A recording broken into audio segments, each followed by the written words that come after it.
यह बात बिल्कुल सही है कि जीवन में जो भी होता है किसी ना किसी अच्छे कारण से होता है। आइए इसे एक कहानी के जरिए समझने की कोशिश करते हैं। एक दिन एक युवा लड़का उदास मन से जंगल में एक संत के पास पहुंचा। उसकी आंखों में आंसू थे और वह गहरे दुख में डूबा हुआ था। उसने संत से कहा, मेरा सब कुछ छिन गया है। लुटेरों ने मेरी सारी जमा पूंजी छीन ली। अब मेरे पास इतना भी नहीं बचा कि मैं अपने घर लौट सकूं। आप कैसे कह सकते हैं कि जो हुआ वो किसी भले के लिए था? ये तो मेरे जीवन का सबसे बुरा अनुभव है। संत मुस्कुराए और बोले, मैं तुम्हें एक छोटी सी कहानी सुनाकर इसका उत्तर दूंगा। नमस्कार दोस्तों, एक बार फिर से आप सभी का तहे दिल से स्वागत है इंस्पायरिंग विजडम जर्नी चैनल में।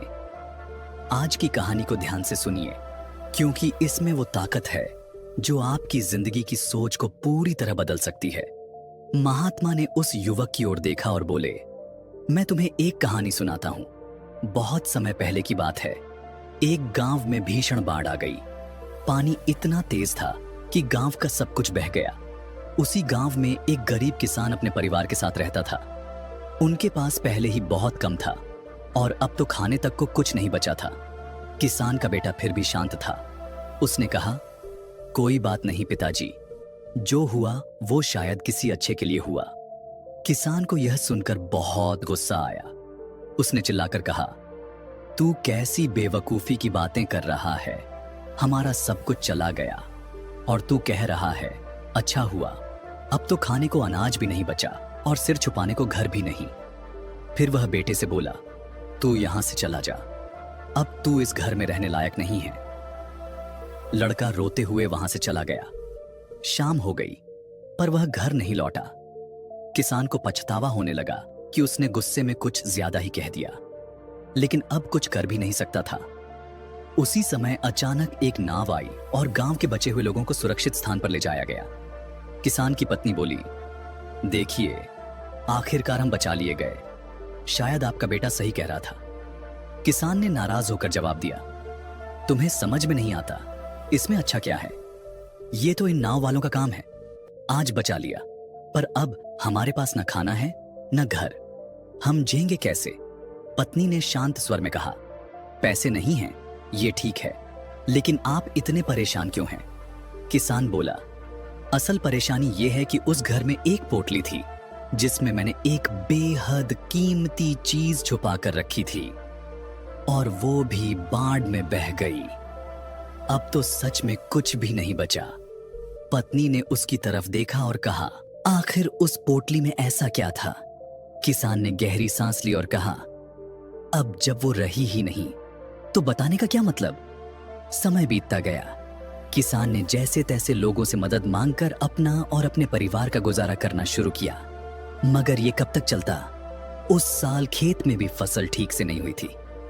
किसान अब बेहद परेशान रहने लगा। उसे समझ नहीं आ रहा था कि आगे क्या किया जाए। एक शाम वह अपनी पत्नी के साथ बैठा था, चिंताओं में डूबा हुआ। तभी उसकी पत्नी ने समझाते हुए कहा, चिंता करने से कुछ नहीं बदलेगा। क्यों ना आप शहर जाकर कोई काम ढूंढें, कुछ ना कुछ रोजी रोटी का जुगाड़ तो हो ही जाएगा। पत्नी ने हौसले से कहा, आप परेशान मत होइए, मैं भी आसपास के घरों में काम कर लूंगी। कुछ ना कुछ कमाई तो होगी ही, उसी से हमारा गुजारा हो जाएगा। अगले दिन किसान शहर की ओर निकल पड़ा, किसी भी काम की तलाश में। उसने हर गली, हर मोड़ पर कोशिश की, लेकिन कहीं भी उसे कोई काम नहीं मिला। धीरे धीरे उसका मन चिंता और निराशा से भरता गया। वह सोचने लगा, कैसे गुजारा होगा? अपने परिवार का पालन पोषण कैसे करूंगा? बाढ़ के बाद उसने बड़ी मुश्किल से घास फूस जोड़कर एक छोटा सा झोपड़ा बनाया था, और अब जब फसलें भी ठीक नहीं हुई थीं, तो वह और भी उदास रहने लगा। एक दिन वह अपने सूखे खेतों को देख रहा था और सोच रहा था, मेरा बेटा भी मुझे छोड़कर चला गया। मैं तो अब हर तरह से अकेला हो गया हूं। और ऊपर से वो कहता है, जो हुआ अच्छा हुआ। ये कैसे अच्छा हो सकता है? पत्नी ने फिर से उसे समझाया, आप यूं ही बैठकर चिंता में मत डूबिए, कोशिश करते रहिए, काम कहीं ना कहीं जरूर मिलेगा। रोने से अच्छा है कुछ प्रयास करते रहना, क्या पता किस मोड़ पर कोई अवसर मिल जाए। किसान को पत्नी की बात सही लगी। अगले दिन वह फिर काम की तलाश में निकल पड़ा, लेकिन इस बार भी उसे कोई काम नहीं मिला।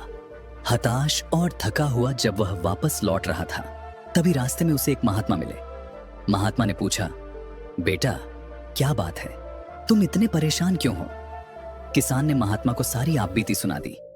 बोला, दरअसल बाढ़ में मेरा पूरा घर तबाह हो गया। खाने को अनाज नहीं बचा और रहने को भी कुछ नहीं। जैसे तैसे घास फूस से एक छोटा सा झोपड़ा बनाया है, लेकिन अब भी जिंदगी बड़ी मुश्किल से कट रही है। महात्मा ने शांत स्वर में कहा, इसमें चिंता की कोई बात नहीं है। किसान ने चिढ़ते हुए कहा, कैसे न हो, उस दिन मैंने गुस्से में अपने बेटे से बहुत बुरा बोल दिया। वो मुझे छोड़कर चला गया और अब तक नहीं लौटा। आपको फिर भी लगता है कि जो हुआ वो अच्छा हुआ? महात्मा मुस्कुराए और बोले, तभी तो मैं कह रहा हूं, जो होता है वह अच्छे के लिए होता है। किसान का गुस्सा और बढ़ गया। आप ये कैसी बातें कर रहे हैं? मेरा सब कुछ बर्बाद हो गया है। खाना नहीं है, घर नहीं है, मेरा बेटा भी मुझे छोड़ गया है। इसमें भला कौन सी भलाई है? महात्मा ने शांति से जवाब दिया, सब्र रखो, समय आने पर हर सवाल का उत्तर खुद मिल जाएगा। चिंता मत करो। इतना कहकर महात्मा वहां से चले गए। किसान को बुरा लगा कि वह उन्हें कुछ भी देने की स्थिति में नहीं था। उस रात वह सोचता रहा, आखिर यह कहावत कि जो होता है अच्छा होता है, मेरे साथ कैसे सच हो सकती है? मेरे जीवन में तो कुछ भी अच्छा नहीं हो रहा। लेकिन अगली सुबह वह फिर उम्मीद लेकर काम की तलाश में शहर निकल पड़ा, और इस बार किस्मत ने उसका साथ दिया। एक बड़े व्यापारी के घर पर उसे काम मिल गया। सेठ बहुत दयालु और उदार थे। वहां न केवल उसे काम मिला, बल्कि रहने के लिए एक अच्छा कमरा और खाने की भी कोई कमी नहीं थी। सेठ ने मुस्कुराते हुए कहा, अगर तुम्हें कोई असुविधा हो तो मेरे घर के पास एक मकान खाली है, तुम चाहो तो वहां रह सकते हो। किसान हाथ जोड़कर बोला, नहीं नहीं सेठ जी, मैं आपका बहुत आभारी हूं।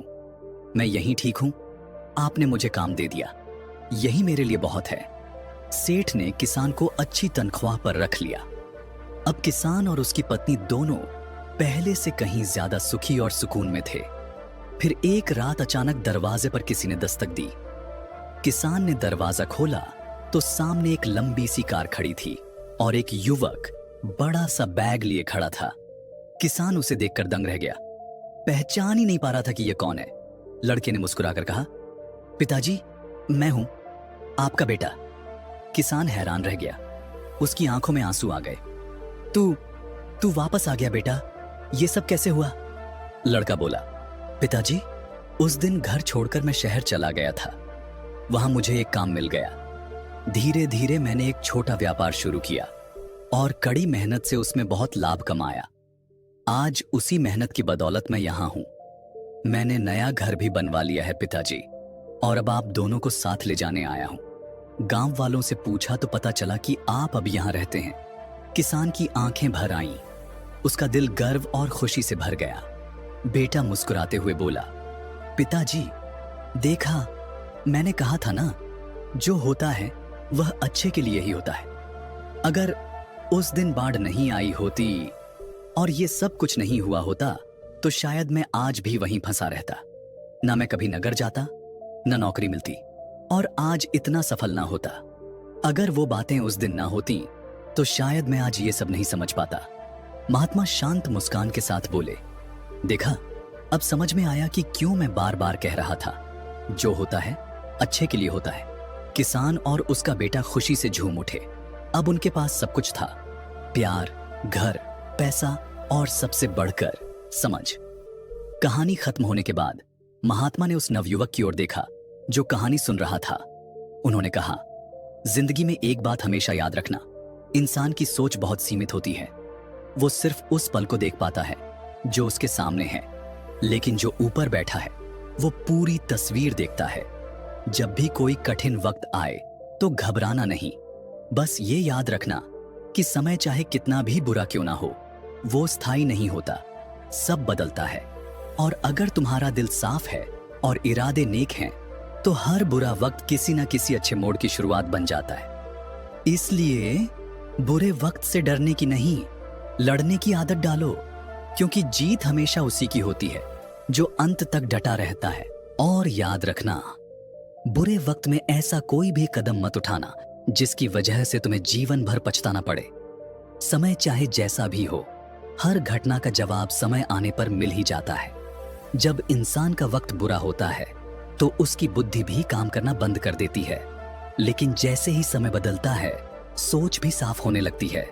तभी वह नवयुवक बोला, महात्मा जी, आपकी बात तो सही है, लेकिन मेरा तो सब कुछ चोरी हो गया। अब इसमें अच्छा क्या है? मैं खाली हाथ घर कैसे जाऊं? महात्मा मुस्कुराए और बोले, दरअसल कुछ दिन पहले मुझे जंगल में एक चीज मिली थी। लो, ये पत्थर ले लो। महात्मा ने उसे एक चमकदार पत्थर दिया और कहा, यह मेरे किसी काम का नहीं है, लेकिन तुम इसे नगर में बेच सकते हो। शायद यह तुम्हारे बिगड़े वक्त को बदल दे। लड़का मुस्कुराया और बोला, अब समझ आया, अगर मेरा सामान चोरी नहीं होता तो मैं महात्मा जी से कभी नहीं मिलता, और अगर उनसे न मिलता तो यह पारस पत्थर मुझे कभी नहीं मिलता। दरअसल वो साधारण दिखने वाला पत्थर पारस पत्थर था। जो भी लोहा उससे छूता सोने में बदल जाता। अब वह लड़का भी मालामाल हो गया था। तो दोस्तों, इस कहानी से आपने क्या सीखा? यह हमें सिखाती है कि हर बुरा समय एक अच्छे मोड़ की शुरुआत हो सकता है। बस हमें धैर्य रखना होता है और भरोसा नहीं खोना चाहिए। अगर आपको यह वीडियो पसंद आया हो तो इसे उन लोगों के साथ जरूर शेयर करें जिन्हें इस कहानी को सुनने की सबसे ज्यादा जरूरत है। और हां, चैनल को जरूर सब्सक्राइब करें ताकि ऐसे ही और प्रेरणादायक कहानियां आप तक पहुंचती रहें। धन्यवाद।